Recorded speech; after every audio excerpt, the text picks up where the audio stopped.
Welcome to Sweet Life Beat Life. We hope this video helps. You start by isolating the signal path.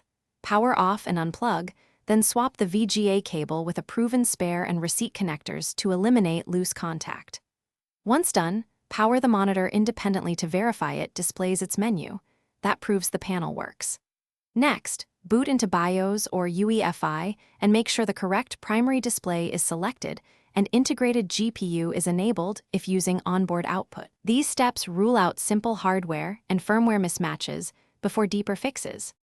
You proceed to software-level troubleshooting by booting into safe mode and removing corrupted drivers using the or device manager to get a clean slate. After that, download the correct driver version onto a USB from the GPU or motherboard maker.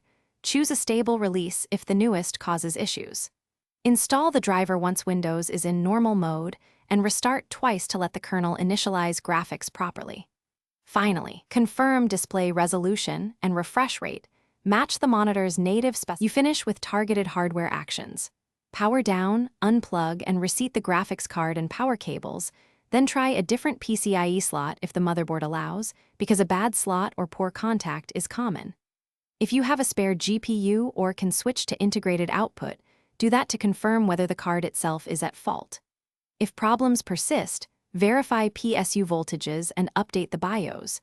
If the card still fails known good systems, pursue warranty or RMA since it may be dead. Thanks for watching. Consider subscribing if we helped you.